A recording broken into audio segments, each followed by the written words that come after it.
நமது ஜெபம் டிவியில் மறுரூப நேரம்.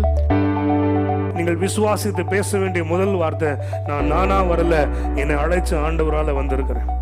இந்த குடும்பம் தானா ஏற்படல, என் கர்த்தர் எனக்கு ஏற்படுத்தி கொடுத்த குடும்பம். இந்த பிசினஸ் தானா வரல, என் கர்த்தர் கட்டி கொடுத்த பிசினஸ்.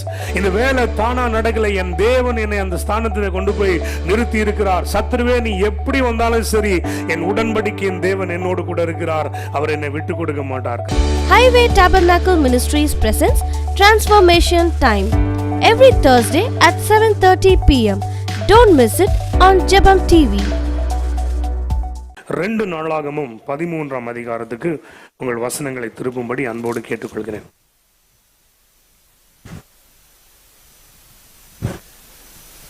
ரெண்டு நாளாகமும் 13ஆம் அதிகாரம்.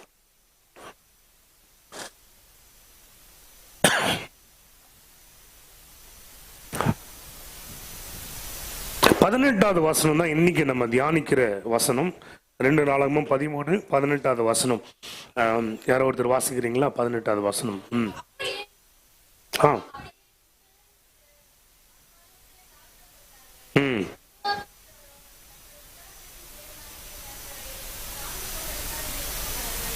ரெண்டு எக்ஸ்ட்ரீம்ஸ் அங்க போடப்பட்டிருக்குது. ஒன்னு அவர்கள் தாழ்த்தப்பட்டார்கள், இன்னொரு சைடுல அவர்கள் மேற்கொண்டார்கள். ரெண்டுமே ஆப்போசிட்டான 2 காரியங்கள் சொல்லப்பட்டிருக்கிறது. ஒரு பக்கம் தாழ்த்தப்படுகிறார்கள், ஒரு பக்கம் அவர்கள் மேற்கொள்ளுகிறார்கள். அந்த மேற்கொள்வதற்கு காரணம் என்ன அப்படின்றதான் இன்னைக்கு நம்முடைய தியானமாக இருக்க போகிறது.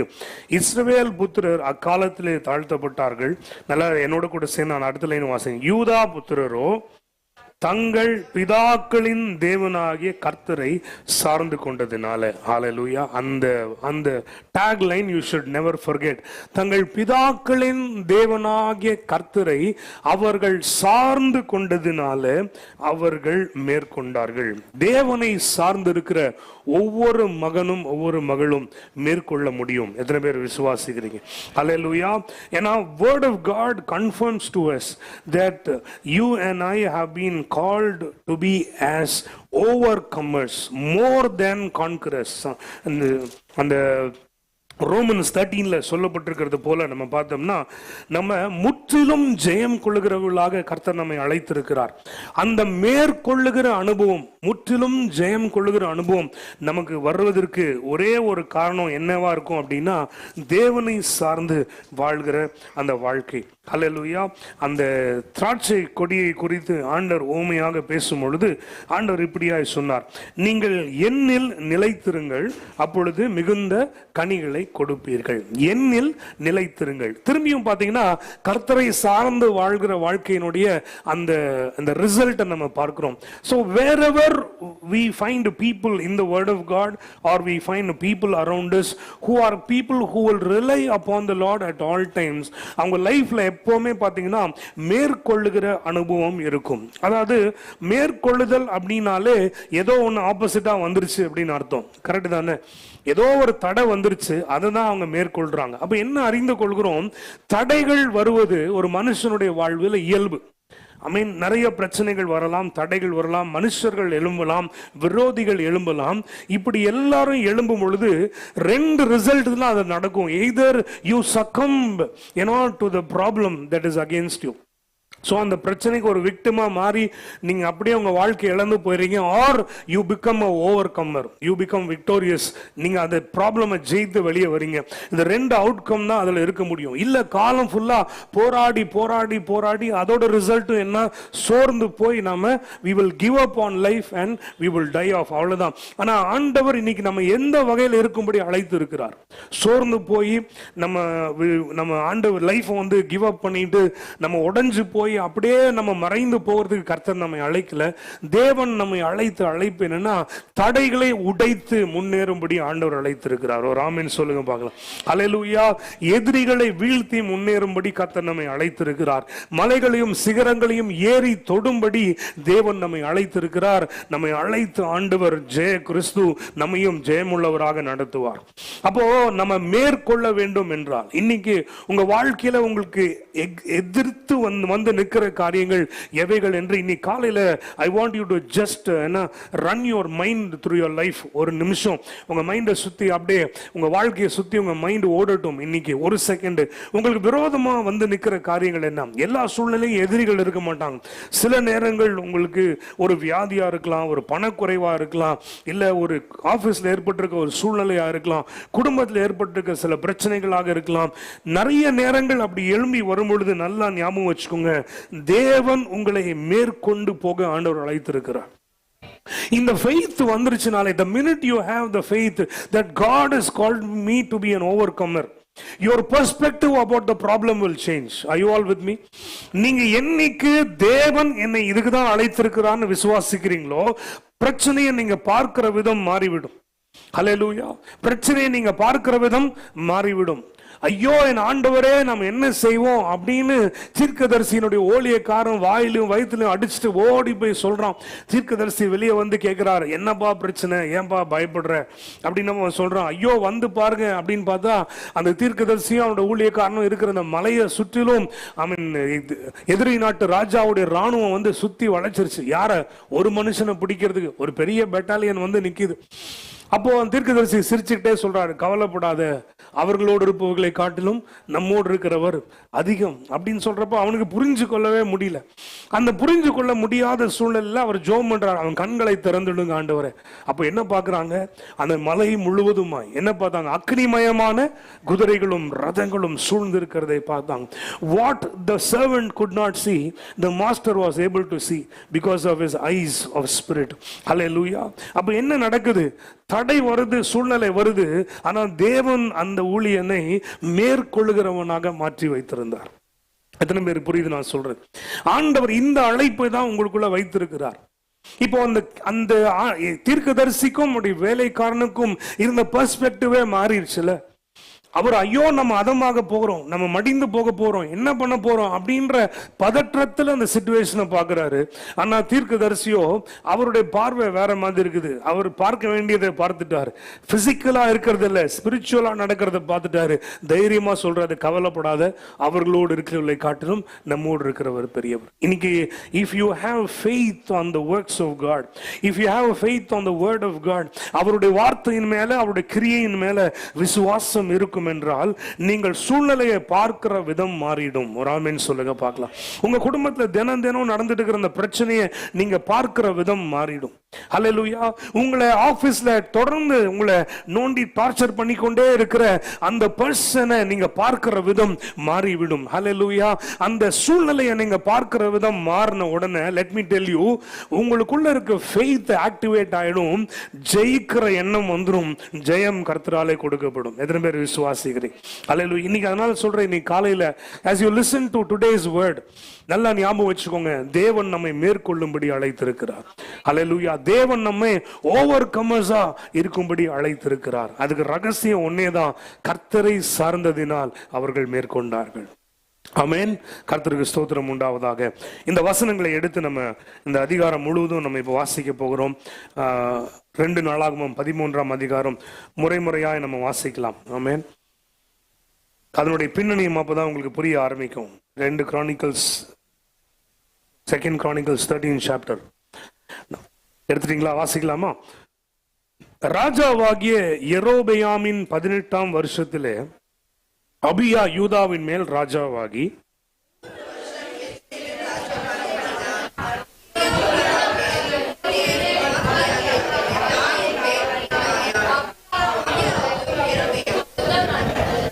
அபியா தெரிந்து கொள்ளப்பட்ட 4 லட்சம் பேராகிய பராக்கிரம சேவகரின் இராணுவத்தாரை யுத்தத்திற்கு ஆயத்தம் பண்ணினான்.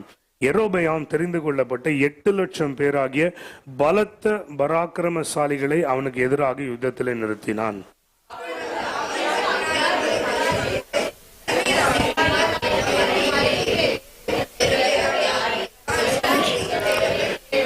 இஸ்ரவேலை என்றைக்கும் ஆளும் ராஜ்யபாரத்தை இஸ்ரவேலின் தேவனாகிய கர்த்தர் தாவீதுக்கும் அவன் குமாரருக்கும் மாறாத உடன்படிக்கையாக கட்டளையிட்டதை நீங்கள் அறியீர்களா?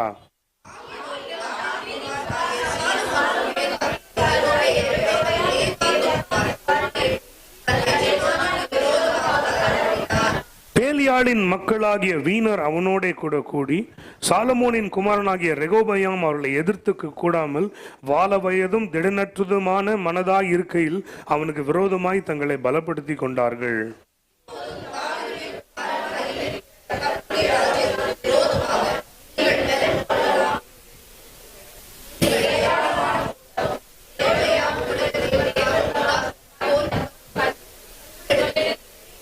நீங்கள் ஆரோனின் குமாரராகிய கர்த்தருடைய ஆசாரியரையும் லேவியரையும் தள்ளிவிட்டு தேசங்களின் ஜனங்களைப் போல உங்களுக்கு ஆசாரியர்களை உண்டு பண்ணவில்லையோ?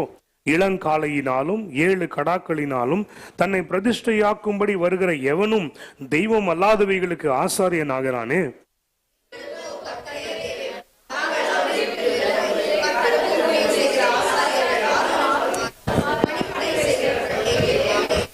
அவர்கள் தினந்தோறும் கர்த்தருக்கு சர்வாங்க தகன பலிகளையும் சுகந்த வாசனையான தூபத்தையும் செலுத்தி காலையிலும் மாலையிலும் பரிசுத்தமான மேஜையின் மேல் சமூக தப்பங்களை அடுக்கி வைக்கிறதையும் பொன் குத்து விளக்கையும் அதன் விளக்குகளையும் சாயங்காலம் தோறும் ஏற்றுகிறதையும் விசாரிக்கிறார்கள். நாங்கள் எங்கள் தேவனாகிய கர்த்தரின் காவலை காக்கிறோம், நீங்களோ அவரை விட்டு விலகினீர்கள்.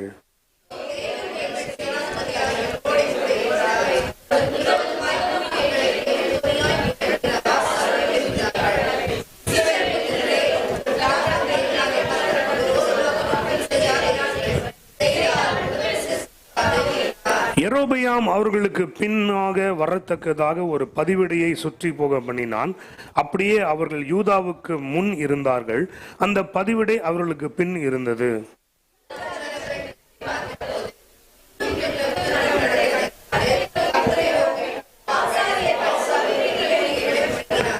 யூதா மனுஷர் ஆர்ப்பரித்தார்கள். யூதா மனுஷர் ஆர்ப்பரிக்கிற பொழுது தேவன் யெரொபெயாமையும் இஸ்ரவேல் அனைத்தையும் அபியாவுக்கும் யூதாவுக்கும் முன்பாக முறியடித்தார்.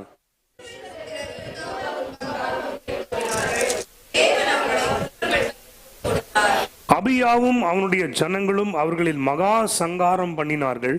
தெரிந்து கொள்ளப்பட்ட 5 லட்சம் பேர் இஸ்ரவேலிலே வெட்டுண்டு விழுந்தார்கள்.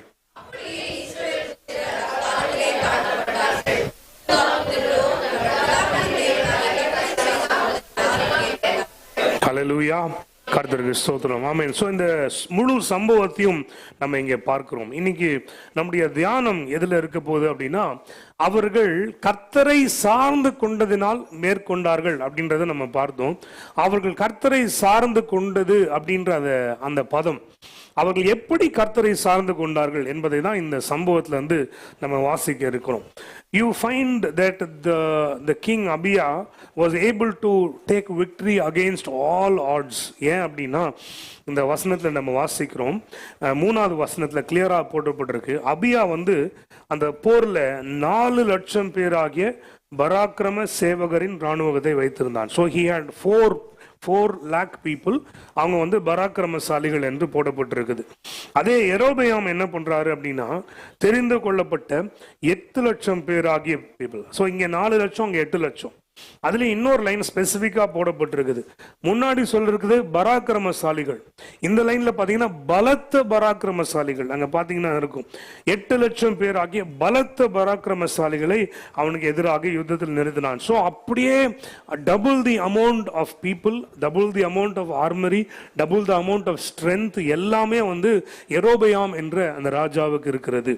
இப்போ இந்த மாதிரி ஆட் சிச்சுவேஷன்ல, அதாவது ஹியூமன்லி கால்குலேட் பண்ணா ஜெயிக்கிறது அப்படின்றது வாய்ப்பே இல்லை. ஏன்னா அப்படிப்பட்ட இருக்குது. ஏன்னா இவங்களுடைய ஸ்ட்ரென்த் வேற, அவங்களுடைய ஸ்ட்ரென்த் வேற, அவங்கள்ட்ட இருக்கிற ஆர்மரி, அவங்கள்ட்ட இருக்கிற வெப்பன்ஸ், அவங்கள்ட்ட இருக்கிற பீப்புள் ரொம்ப ஹியூஜா இருக்காங்க. எந்த வகையில கம்பேர் பண்ணாலும் ஜெயிக்கிறது அப்படின்றது வாய்ப்பே இல்லாத ஒரு சூழ்நிலை. இப்போ அந்த மாதிரி சூழ்நிலையில இந்த அபியா என்ற இந்த ராஜாவுடைய ரெஸ்பான்ஸ் டு தட் சிச்சுவேஷன், அதை தான் இன்னைக்கு நம்மளுடைய ரொம்ப அதிகமாக நம்ம சிந்தித்து பார்க்கணும். நான் திரும்ப நான் நிறைய ராஜாக்களை நான் உங்களுக்கு இன்ட்ரோடியூஸ் பண்ண, லைக் யெகோஷாபாத், லைக் எசேக்கியா, அந்த மாதிரி எல்லாருக்குமே இந்த நாளாகம புத்தகத்தில் படிக்கும் பொழுது தேவனை தேடுகிற உணர்வுள்ள எல்லா ராஜாக்களும் செய்த ஒரு காரியம் என்ன அப்படின்னா, இந்த மாதிரி கொடுமையான நேரத்தில், அவர்களுடைய இழப்பு பக்கத்தில் நிற்கிற நேரத்தில், எதிரிகள் ஊடுருவி விடுவார்கள் அப்படின்ற நேரத்தில் அவங்க ஒரு நிமிஷம் கூட மாம்சமா யோசிக்காம உடனே ஆண்டவரை தேடுகிற உணர்வோடு அவருடைய பிரசன்னத்துக்கு போகிறார்கள். அவருடைய வாக்குத்தத்தத்தை பிடித்து உறுதியாய் நிற்கிறதை நம்ம பார்க்கிறோம். இங்க கிங் அபியாவும் அப்படிதான். ஹல்லேலூயா. அங்க பார்க்கும் பொழுது அந்த இடத்துல ஏறி நின்று அவர் பேசுகிற அந்த வார்த்தையில அவருடைய சார்பு கர்த்தர் மேல அப்படின்றது எப்படி அவர் காண்பிக்கிறான்னு பார்க்கிறோம். So against all odds he is standing. அவர் ஜெயிப்பதற்கான வழியே கிடையாது. அப்போ அந்த இடத்துல ஏறி நின்று அவர் சொல்லுகிறது என்ன அப்படின்னு பார்த்தீங்கன்னா, முதல் காரியம் என்ன சொல்றாரு அப்படின்னா, மாறாத உடன்படிக்கையாய் கட்டளையிட்டதை நீங்கள் அறியீர்களா? 5வது வசனத்துல கர்த்தர் தாவீதுக்கும் அவன் குமாரனுக்கும் மாறாத உடன்படிக்கையாய் கட்டளையிட்டதை நீங்கள் அறியீர்களா? ஃபர்ஸ்ட் கிங் அபியா ஜனங்களுக்கு ரிமைண்ட் பண்ணுகிற காரியம் என்ன அப்படின்னா, இந்த தேசமோ அதற்கு நான் ராஜாவாய் மாறினதோ, நல்லா கவனிச்சுக்கோங்க, it is not by accident, it is not by a random choice, but it is by a covenant by the Lord. புரியுதா நான் சொல்றது? நீங்க எதேச்சியா இது நடந்தவில்லை, யாரோ மனுஷ தீர்மானத்தின்படி நடக்கல. இது தேவனுக்கும் இஸ்ரவேல் ஜனங்களுக்கும் ஆண்டவருக்கும் இடையே ஏற்பட்ட ஒரு உடன்படிக்கை என்பதை மறந்துடாதீங்க அப்படின்னு அவர் ஏறி நின்னு சொல்றார். இன்னைக்கு நான் சொல்றேன், நம்முடைய ஆண்டவர் உடன்படிக்கையின் ஆண்டவராக இருக்கிறார். அந்த உடன்படிக்கைன்ற வார்த்தையை நீங்க திரும்ப திரும்ப நிறைய தியானிக்கணும். ஏன் அப்படின்னா, ஒரு அக்ரிமெண்ட் மாறிடலாம், கான்ட்ராக்ட கான்ட்ராக்ட் படி இல்லை அப்படின்னா நல் அண்ட் வாய்டா மாத்திடலாம். ஆனா என்னைக்கு உடன்படிக்கை பண்ணப்படுகிறதோ அந்த உடன்படிக்கை மாறுவதே கிடையாது. ஹல்லேலூயா. ஈஸ்டர்ன் கல்ச்சர்ல உடன்படிக்கை பண்ணும் பொழுது அங்க ஒரு பழக்கம் இருந்ததாம். எப்படின்னா, ஒரு மிருகத்தை 2ஆய் துண்டித்து 2 பக்கம் வச்சிருவாங்க. அந்த ஒன்றை வெட்டிட்டு அப்படியே தள்ளி வச்சிருவாங்க. நடுவில் ஃபுல்லா ரத்தமும் இதுமா இருக்கும் அப்படியே. அப்போ என்ன பண்ண, உடன்படிக்கையில் ஈடுபடுகிற 2 பேர் அந்த ரத்தத்தை மிதித்து அந்த பக்கம் நடந்து போவாங்க, அங்க இருக்கவங்க இந்த பக்கம் நடந்து வருவாங்க. அப்போ ரத்தத்தினால அந்த உடன்படிக்கை செய்து அவங்க என்ன சொல்லுவாங்களாம் அப்படின்னு பார்த்தீங்கன்னா, இந்த உடன்படிக்கையை நான் மீறுவேன் என்றால், இந்த உடன்படிக்கையை ஒருவேளை நான் மீறிட்டேன் அப்படின்னா, இந்த மிருகத்திற்கு ஆகிற நிலைமை எனக்கு ஆகட்டும் என்று அவர்கள் சொல்லுகிறார்கள். அதுதான் அந்த உடன்படிக்கையினுடைய சாராம்சம். நல்லா கவனிங்க, இது மனுஷனுக்கும் மனுஷனுக்கும் நடக்கிற உடன்படிக்கையில இப்படி நடந்தா பரவாயில்ல. ஆனா இங்க பார்க்கிறோம், தேவனுக்கும் மனுஷனுக்கும் நடந்த உடன்படிக்கையிலும் கர்த்தர் இப்படி செய்கிறார். ஏப்ரஹாம் ஆண்டவர் அழைக்கிறார். அவன் மிருகங்களை எல்லாம் வெட்டி வச்சுட்டு காலையிலேருந்து சாயந்தரம் வரைக்கும் வெயிட் பண்ணிட்டு இருக்காரு. ஆண்டவர் வர காணோம். ஆனால் ஆண்டவர் வரேன்னு சொல்லியிருந்தார். அந்த இடத்துல வாசிக்கும் பொழுது அந்த மாலை நேரத்தில் அந்தி பலி செலுத்துகிற நேரத்தில் என்ன நடக்குதுன்னா, ஒரு அக்கினி இறங்கி நல்லா கவனிங்க, பிளந்து இருக்கிற இந்த மிருகங்களுக்கு நடுவாய் கடந்து போனதான். ஹல்லேலூயா. நான் இது ஃபர்ஸ்ட் டைம் படிக்கிறப்போ I was so thrilled. ஏன் அப்படின்னா, மனுஷன் சத்தியம் பண்ணி கொடுக்குறான், ஓகே, ஆண்டவர் இறங்கி இந்த உடன்படிக்கையில் நான் சீரியஸா இருக்கேன்னு ப்ரூவ் பண்ணணும்னு அவசியமா என்ன அவருக்கு?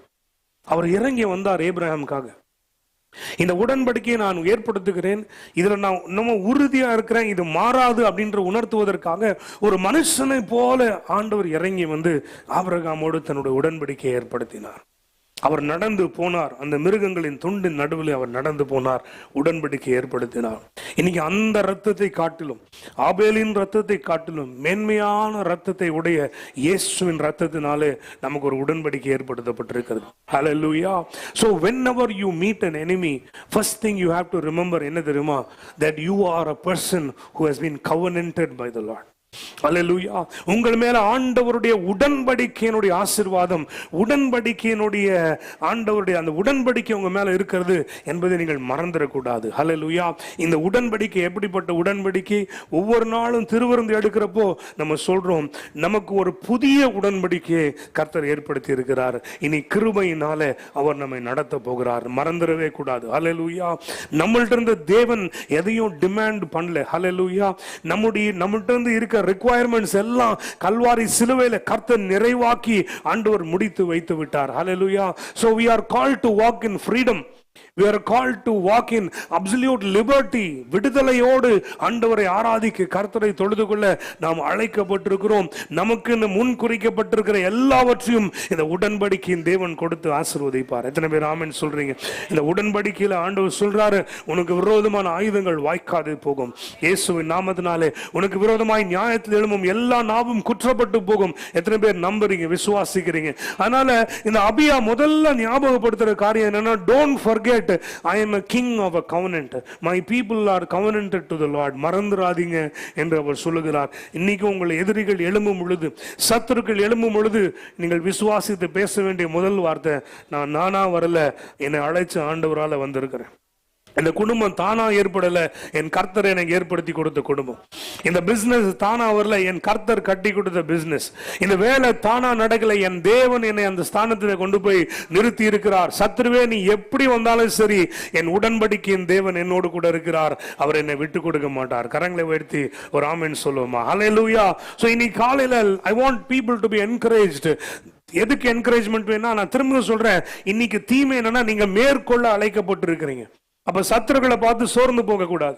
சோர்ந்து போகாம இருக்கிறதுக்கு நீங்க செய்யற முதல் காரியம் தான் ஆண்டவர் அழைக்கிறார். என்ன அப்படின்னு பாத்தீங்கன்னா, நீங்க உங்க உடன்படிக்கையின் தேவனை மறக்காம நீங்க உடன்படிக்கை நாட்கள் என்பதை நீங்கள் உணர்ந்து கொள்ள வேண்டும். அடுத்தது 10வது வசனத்துல நம்ம இப்படி வாசிக்கிறோம். அவர் இப்படி சொல்றாரு, எங்களுக்கோ கர்த்தரே தேவன், நாங்கள் அவரை விட்டு விலகவில்லை. எல்லாம் வாயை திறந்து சொல்லுங்க, நாங்கள் அவரை விட்டு விலகவில்லை. இப்ப என்ன தியானித்துக் கொண்டிருக்கிறோம்? மேற்கொள்வதற்கு காரணம் என்னவா இருந்துச்சு? அவர்கள் தேவனை விட்டு பிரியாம இருந்தது. தேவனை சார்ந்தது எப்படி? முதல்ல அவர் உடன்படிக்கையை நினைவு கூர்ந்திருந்தார். 2வது காரியம் என்ன அப்படின்னு பாத்தீங்கன்னா, அவர்களை விட்டு விலகாதிருந்தார்கள். அவர்களை விட்டு விலகாதிருந்தால், கர்த்தரை சார்ந்து யூதா ஜனம் ஜெயிச்சிட்டாங்க அப்படின்னா, அந்த கர்த்தரை சார்ந்திருக்கிற யூதா ஜனத்துடைய அந்த அடையாளம் என்னன்னா, அவர்கள் தேவனை விட்டு பின்வாங்காதவர்களாக இருந்தார்கள். ஹல்லேலூயா. இன்னைக்கு நம்ம லைஃப்ல ஃபர்ஸ்ட் அண்ட் ஃபார்மோஸ்ட் இருக்க வேண்டியது என்ன அப்படின்னா, தேவனும் அவருடைய ராஜ்யமும். எல்லாம் கவனிக்கிறீங்களான்னு?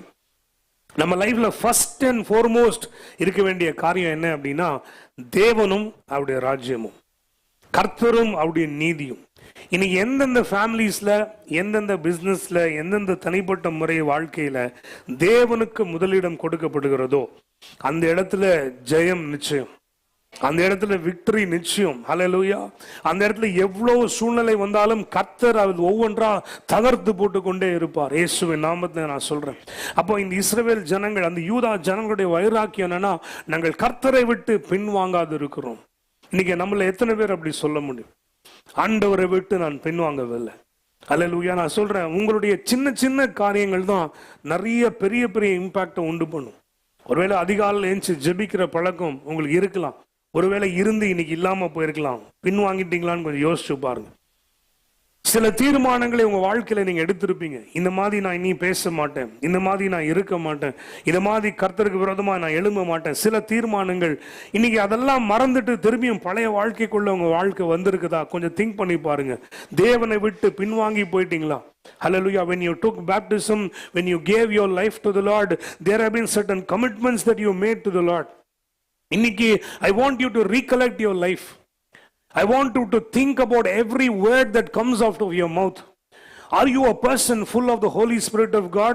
Are you a person with the Spirit of God inside of you? அப்படினா உங்களிலிருந்து the words that come out of your mouth எப்படிப்பட்டதா இருக்கிறது? ஹர்ட்டிங்கா இருக்குதா? ஹர்ட்ஃபுல்லா இருக்குதா? பிரேக் பண்ணுகிறதா இருக்குதா? தேவனுக்கு விரோதமா இருக்குதா? வல்கரா இருக்குதா? திங்க் பண்ணி பாருங்க. அப்படினா தேவனை விட்டு பின்வாங்கி கொண்டிருக்கிறோம் என்று அர்த்தம்.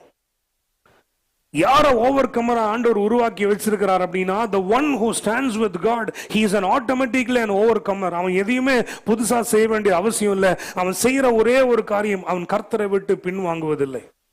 இன்னைக்கு உங்க வாழ்க்கையில எல்லாருக்கும் என்னுடைய பெரிய சேலஞ்ச் அதுதான்.